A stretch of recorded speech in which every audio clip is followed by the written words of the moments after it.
I am the most snobbish young lady in the wealthy family.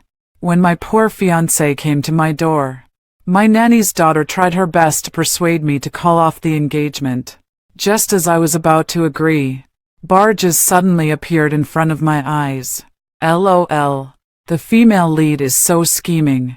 She tricked the young lady into calling off the engagement, and then privately helped the male lead. It's just because she knew that the male lead would become the richest person in the world. The male lead is extremely loyal. He married the female lead out of gratitude for the past kindness and made her one of the most honorable women in the world. The young lady went bankrupt, had to sell herself to pay off the debts, and was finally toyed with and died. I was shocked and then furious. No one can take away my chance to be extremely wealthy.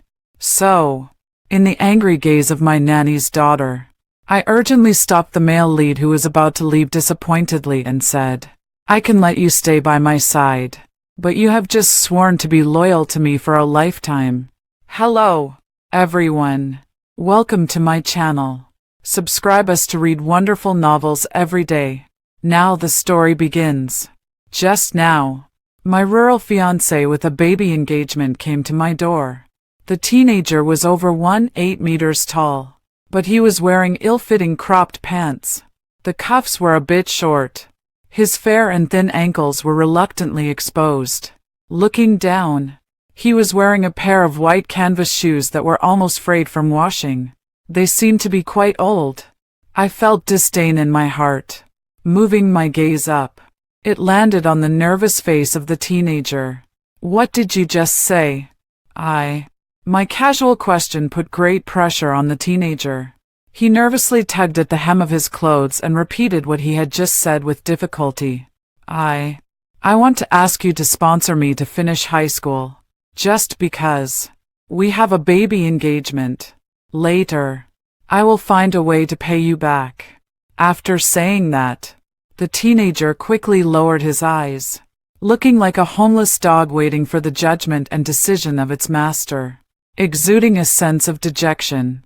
Before I could speak, my personal nanny, Betty, leaned into my ear and said, "Miss, I told you, this so-called baby engagement is not acceptable at all." He had the nerve to come here and ask for money before the official engagement. Who knows how insatiable he will be in the future? Unlike Elvis, who always thinks of you, you can take this opportunity to call off the engagement with the old master. Then he has no reason to stop you from being with Elvis. I deeply agreed. Just as I was about to speak along with her, barges suddenly appeared in front of my eyes. The male lead is so pitiful. He finally mustered up the courage to ask the young lady for help. But he didn't know that he would only be rejected. The male lead is proud and unyielding. If he wasn't desperate, he would never use the baby engagement as a bargaining chip to ask for money. LOL. The female lead is so scheming. She tricked the young lady into calling off the engagement and then privately helped the male lead just because she knew that the male lead was a hidden dragon. She wanted to repay the favor. The young lady went bankrupt, had to sell herself to pay off the debts, and was finally toyed with and died. At that moment, I was shocked, but more than that, I felt it was absurd. Cecilia, am the most profit-oriented young lady in the wealthy family in City A. The barges said that I would be tricked by a little nanny and end up dying a miserable death. Is this a joke? However, as soon as this thought came up, I saw the barges being refreshed. In this novel, I like the character of the young lady the most. She is ambitious and self-centered, which is the image of a strong female lead that I like. The female lead took advantage of this and successfully intercepted the relationship between the male lead and the young lady. Otherwise, the young lady would have become the wife of the richest person in the world. I stared fixedly at the words, "the richest person in the world," and the shock in my heart turned into great anger. A mere nanny actually wants to take away my chance to become the richest person. Absolutely not. After Betty whispered to me, she turned to the teenager and said condescendingly, Our young lady always only talks about interests and ignores feelings. As for the baby engagement, do you think our young lady cares about it? It's just a joke from the older generation. If you still have some sense of shame, leave quickly. Don't stand here like a beggar.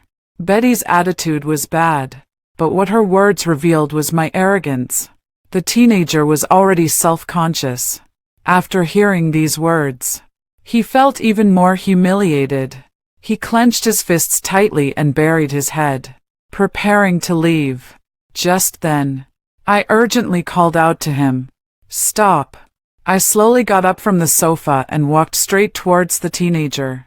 With a sharp look in my eyes and a scrutinizing gaze, I exuded an aura that made it clear I wasn't someone to be trifled with. Seeing this, Betty thought I was going to deal with him and continued to spare no effort to ruin my image in front of him. "You were told to leave, but you didn't. Now the young lady has to deal with you.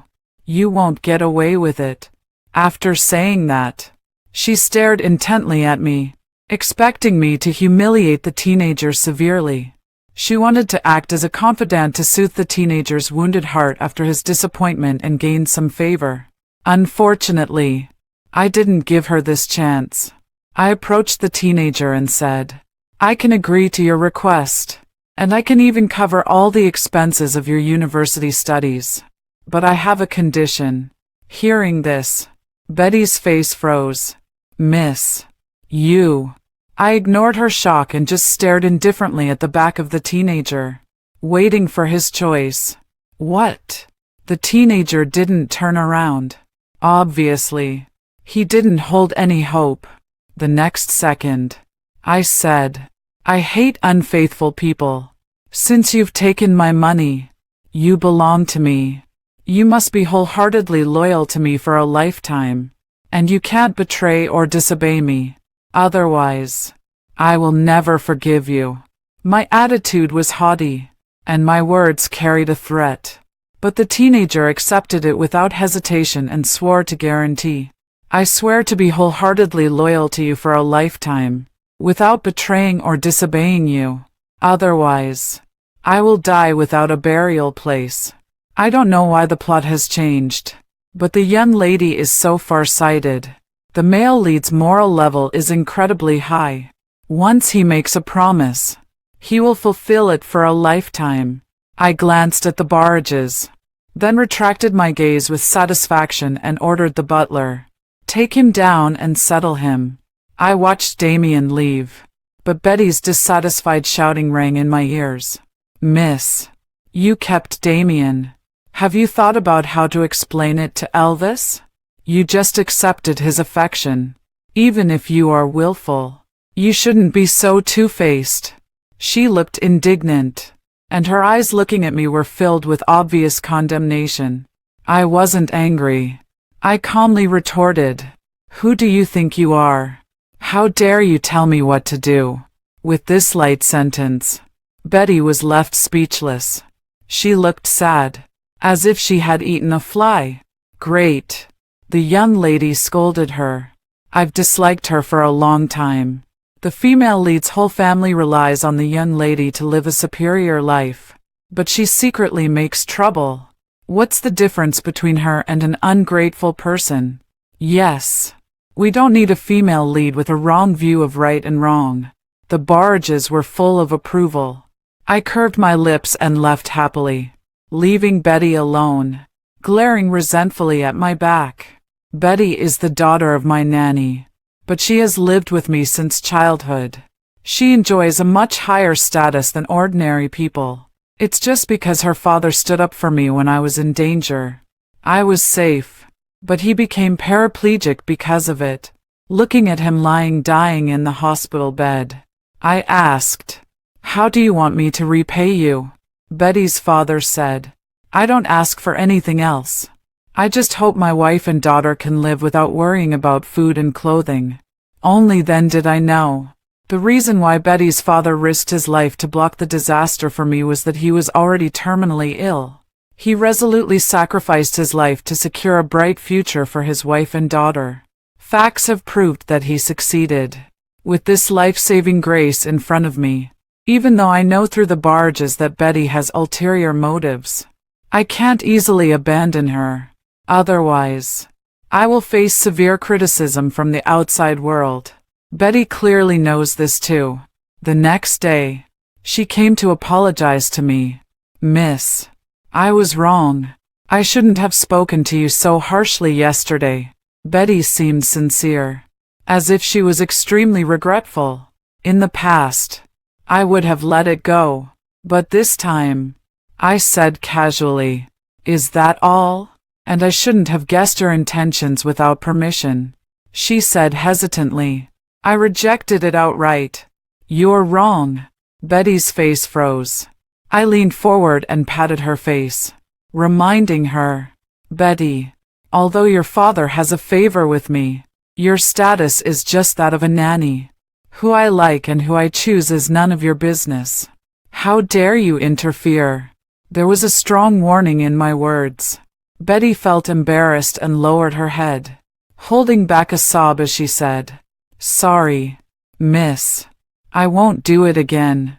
Her attitude of apology seemed sincere, but in fact, there was unwillingness and humiliation hidden in it.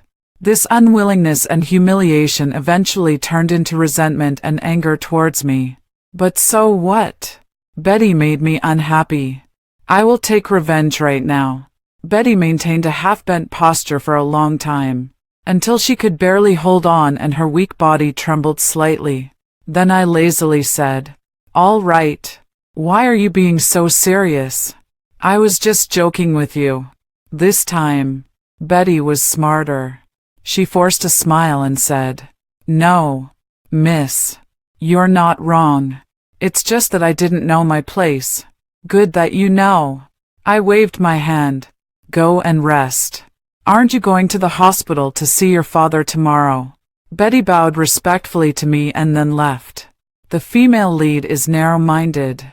After being humiliated by the young lady today, she will definitely find a way to take revenge. Can't we just drive her away? The one upstairs. I'm afraid it's not possible. The female lead is known as the daughter of the person who saved the young lady's life. The barges were discussing heatedly. I was also thinking, is there any way to eliminate future troubles? I hate this feeling of being passive. Just as I was worried, the butler came. He handed me a document. "Miss, this is what you asked me to investigate." I have always been curious. Damien, as the male lead, is a genius. What on earth made him break his pride and use a dispensable baby engagement to ask me for help? Until I saw the miserable situation of his home with my own eyes. The alley was narrow and dim, on the low and dilapidated walls on both sides. Ivy grew. It had just rained. There were puddles all over the uneven ground. I stepped on it. Suddenly, mud splashed. It dirted my snow-white skirt. The butler frowned and suggested, "Miss, why don't you let me go? You can wait in the car." "No need." I refused. When it comes to winning people's hearts, it's better to do it personally, enduring the discomfort. I lifted my skirt and continued walking in. Soon, I arrived at Damien's door. His elderly grandmother was struggling to squat on the ground, washing clothes with her sallow and bony hands. The information showed that Damien's mother was unlucky in love. After being cheated out of all her property by her gambling husband, she was completely disappointed in love. She even hated her own son. In the cold winter, the little Damien was thrown into the trash can. When he was almost frozen to death, his grandmother staggered and carried him home step by step and raised him with spoonfuls of rice soup. Up to now, his mother has never fulfilled her responsibility as a mother. Instead, she has squandered all the family property. Among them was the money that his grandmother had painstakingly saved to treat his aunt who had ALS. Damien once thought about dropping out of school and working, but his grandmother slapped him awake and scolded, "She's my responsibility, not yours. How can you ruin your life because of her?" Don't worry. I won't let anyone drag you down. When I die, I will take your aunt with me. When Damien was desperate, he suddenly remembered the existence of this baby engagement. He had the nerve to come to my door. Girl, who are you? I stood at the entrance of the alley for a long time, until the grandmother noticed my presence. I smiled a perfect smile and took the initiative to approach. Introducing myself. Grandma, I'm Cecilia. Hearing this name, she was slightly surprised. You've grown up. I hummed and glanced at the mountain of clothes beside her feet. Immediately, the bodyguard understood and stepped forward to take the washboard and the laundry basin, intending to take over her work. His family was so poor that they couldn't afford a washing machine. They had to wash clothes in the most primitive way. The grandmother was a bit at a loss and politely declined. No, I can do it myself. When Damien came back, he happened to see this scene. What are you doing to my grandmother? Because of the angle, he misunderstood that the bodyguard had ill intentions towards his grandmother. He rushed over quickly and firmly protected his grandmother behind him, his gaze vigilant and his posture on guard. It was completely different from the obedient appearance when he said he would be loyal to me the other day. It seemed that his claws hadn't been polished clean. I stared at him in silence, our eyes engaged in a battle, neither of us willing to give in. Are they going to have a misunderstanding? Please don't be cruel. The young lady hates it when others provoke her, but the male lead is overly cautious when it comes to his grandmother and aunt. Just when the barges thought that there would be a rift between the two of us, the grandmother pushed him aside and scolded. The young lady's man was just being kind and helping me wash the clothes. Why are you so excited? Only then did Damien notice that the bodyguard was holding old clothes. He was at a loss for words. But I didn't want to listen to his explanation. I turned around with a cold expression. Before getting in the car, I instructed the butler, take back all of Damien's privileges. In an instant, Damien's life fell from heaven to hell. But as the barges said, his moral level was extremely high. If it were someone narrow-minded, they would have already harbored resentment. Not only did he not, but he was extremely guilty. He was single-mindedly thinking of admitting his mistake and apologizing to me. But we were from different classes. If I didn't take the initiative to meet him, he couldn't find out where I was. Occasionally, when we met at school, he mustered up the courage to talk to me. But I was like a queen surrounded by many people. A group of people would quickly gather around me and push him to an inconspicuous corner.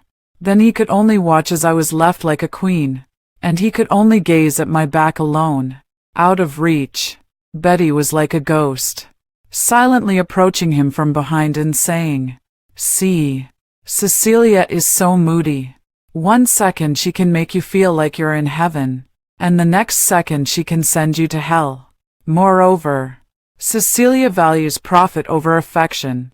She already has the young Master Elvis who is a good match for her by her side. She will never like you. Damn it. The female lead is trying to sow discord again. The young lady, please go and don't let her scheme succeed." The barges were worried about me, but I was indifferent. We had an agreement. I give the money, and he gives his loyalty. If he was unsettled and easily influenced by others because of my neglect, it would show that he wasn't that great. And I treat those who are unfaithful. I would rather die than compromise. Fortunately, Damien didn't disappoint me. He looked in my direction and said, "So what? I'm willing to endure it." Did the young lady hear that? The most loyal confession from the puppy. The barges were crazy about our relationship. I smiled with satisfaction and turned to leave. Since Damien revealed his true feelings, the barges every day were, "Make up. I'm begging you." But the timing wasn't right yet. After school that day, as soon as I got in the car, The barges suddenly said, "Help! Young lady! The male lead is being bullied in the toilet." What? I was shocked. I immediately took the bodyguards and returned to the school. Cloudy, no. One middle school was an elite school. It covered a large area. It took some time to find him. When I arrived, Damien had already been beaten down. Someone stepped on his back, waist, and legs. He was suppressed firmly and had no power to fight back. The leader squatted in front of him and turned his face to look at him. "No wonder Miss Cecilia made an exception and kept you. Your face is quite something. But who told your rival to be young Master G?" As he spoke, he took out a dagger. "Tell me, where should I start?" The blade was shiny. It reflected the angry eyes of the teenager. The man warned, "Think of your family before you resist. Which is more important, them or your face?" Hearing this, the tense muscles of Damien suddenly relaxed. "That's a good boy." The man smiled triumphantly. He gestured with the dagger. Just as the blade was about to fall, I arrived with the bodyguards and stopped the one-sided bullying in time. The man looked up and was startled to see me. The dagger dropped with a clang. The group of people were trembling. "Miss Cecilia, Miss Cecilia, when did you dare to touch someone who belongs to me?" Afraid of my anger, they honestly revealed the mastermind. "Miss Cecilia, it was young Master G's order." Elvis. "Very well," I sneered. "All of you, get lost." Suddenly, the group of people felt as if they had been pardoned and ran away in a hurry. Only Damien, who was covered in injuries, was left on the spot. I glanced at him and instructed the butler, "Take care of him."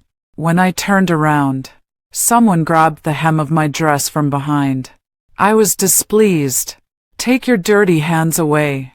Damien was deeply hurt by the disgust in my eyes. "I just want to say sorry. I misunderstood you last time." "Humph.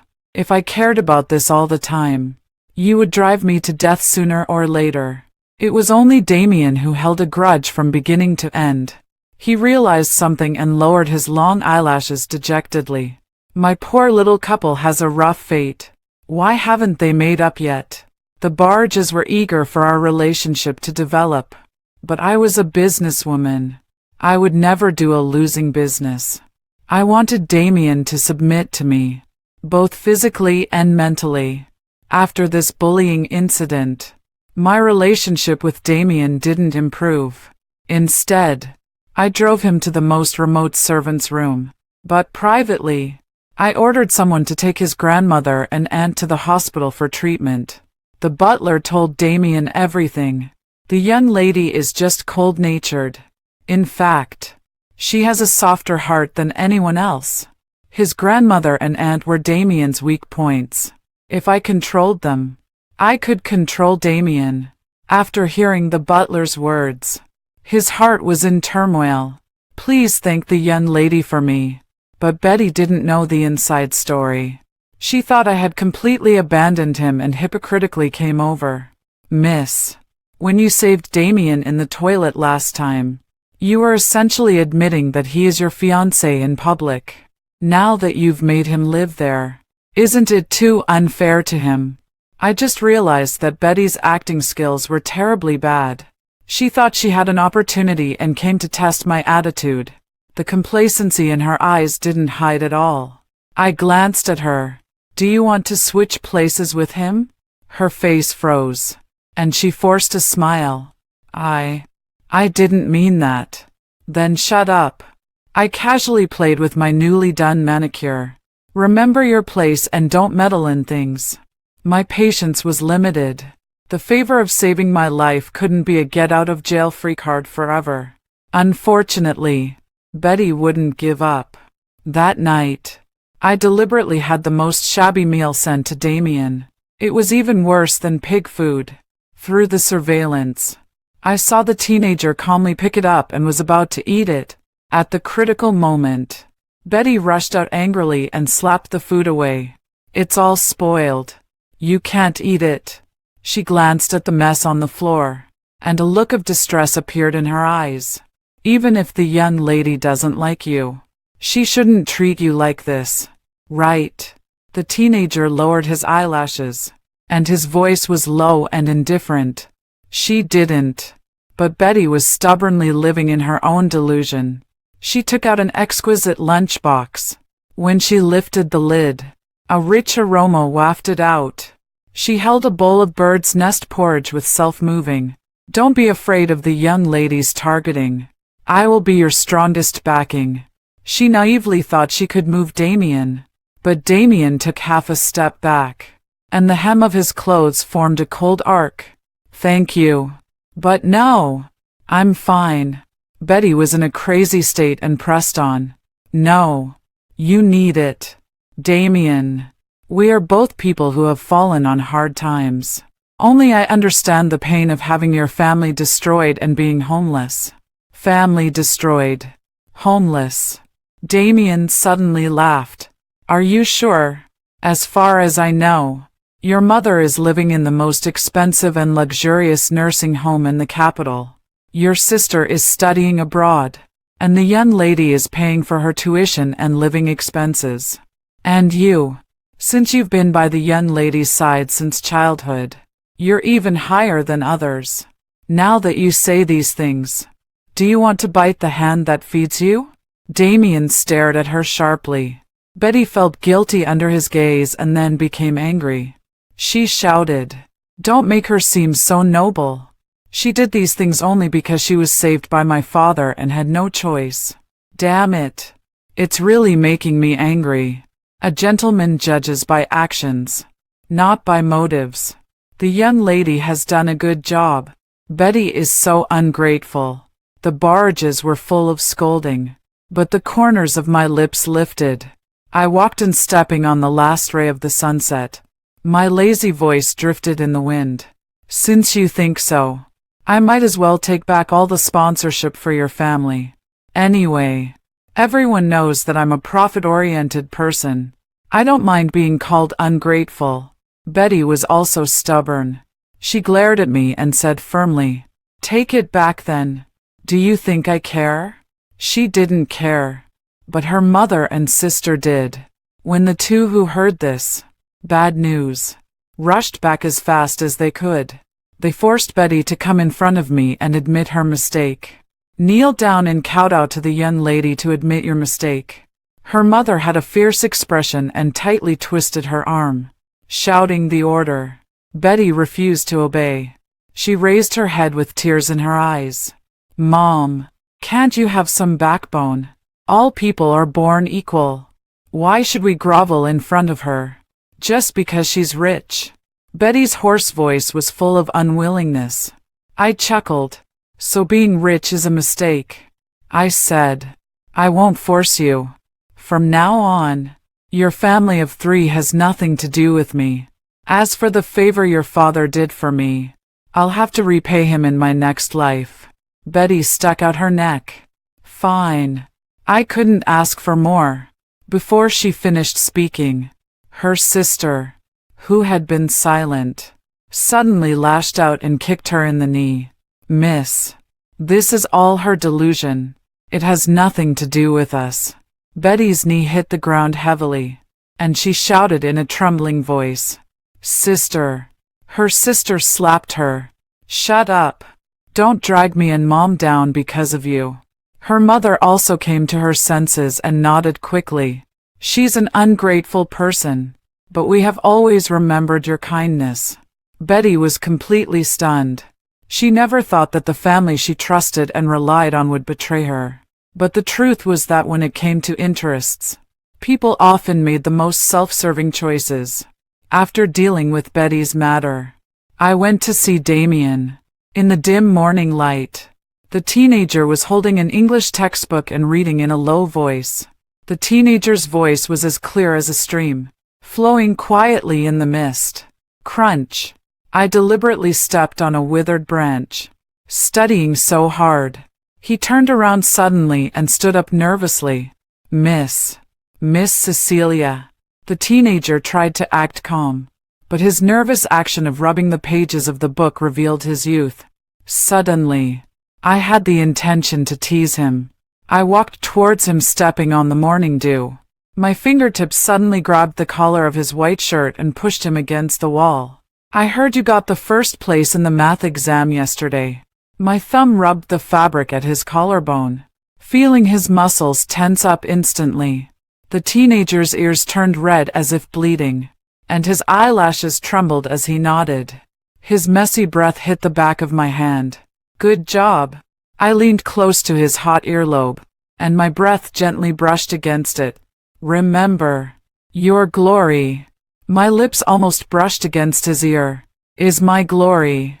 Under the deliberately ambiguous threat, his Adam's apple rolled unbearably, and the textbook fell to the ground with a snap. Help. This is not a lecture at all. It's flirting. His hand that dropped the textbook is shaking. Miss Cecilia. Strangle him with the tie. Please.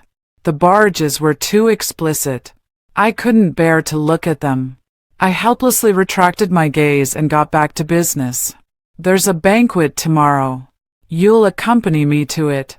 It was Elvis's 20th birthday party. Most of the celebrities in City A were invited. If I didn't go, I would seem too unique, although I didn't care about their opinions. When I appeared with Damien on my arm, it immediately caused a burst of snickering. Miss Cecilia is really with a poor boy. I thought it was just a rumor. Young Master G has been chasing her for so long but couldn't get her. I thought Miss Cecilia had high standards. But this is it. People were talking, and their words were filled with contempt and ridicule for Damien. It greatly soothed the resentment in Elvis's heart. Cecilia. He held a champagne glass and walked towards me, pretending to be elegant. What do you think of that project?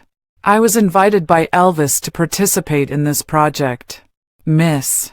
Don't agree. It's a trap that Elvis set for you on purpose. In the original work, your family went bankrupt because of this project. I lowered my long eyelashes to hide the tremor in my eyes. When I looked up again, I put on a brighter smile. Sorry. My fiancé doesn't like me getting too close to others. Damien's body tensed up instantly, and his ears turned red. Even his neck was covered with a thin layer of blush. Elvis's face darkened. You're rejecting me for this poor boy. Poor boy. I gently stroked Damien's tie and deliberately helped him straighten the non-existent wrinkles. I bet that within 3 years, he will make you look up to him. So, put away your dirty thoughts. Otherwise, I'll make you pay for it. I raised my eyes and swept the entire room. My gaze was like a blade quenched in ice. It scraped inch by inch over those who had once trampled Elvis into the mud. They all lowered their heads in shame and fear, their bodies shaking. And Elvis, who was the culprit, had an even uglier expression on his face. His hand holding the wineglass tightened. His knuckles turned blue from the force.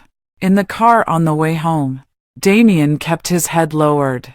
The neon lights outside the car window passed over his profile, casting flickering lights and shadows on his tightly pursed lips. I thought he was blaming me for not punishing those who had bullied him. Rarely did I soften my tone and explain. Some grudges need to be avenged with your own hands to be truly satisfying. However, the teenager suddenly interrupted me. Why are you so good to me?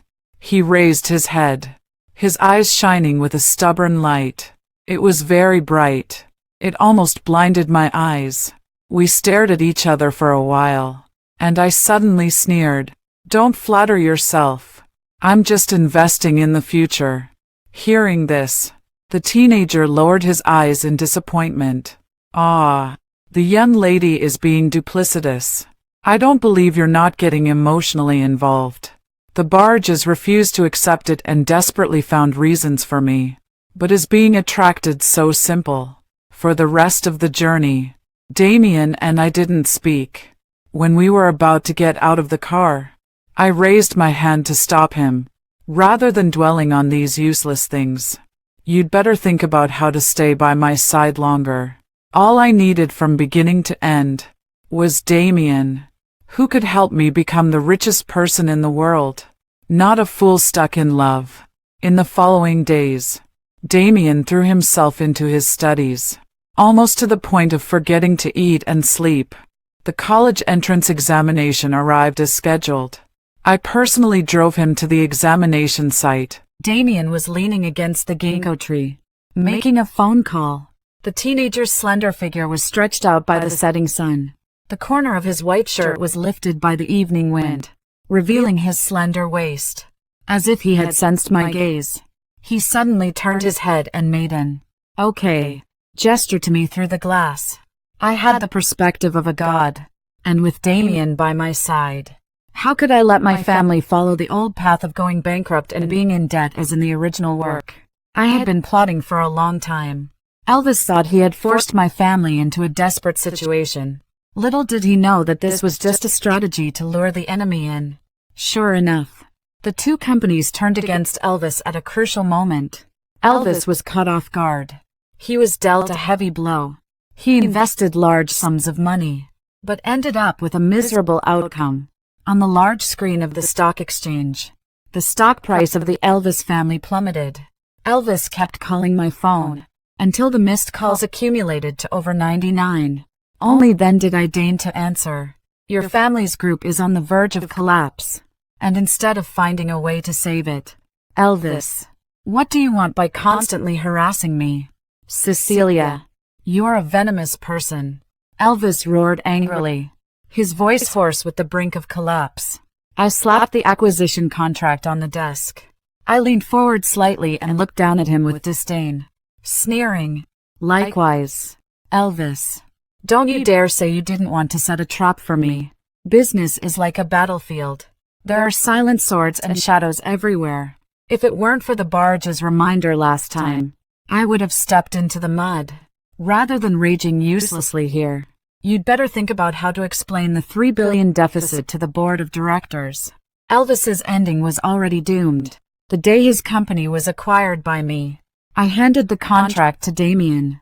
It's yours. As soon as I said this, the barges went crazy. The young lady is generous.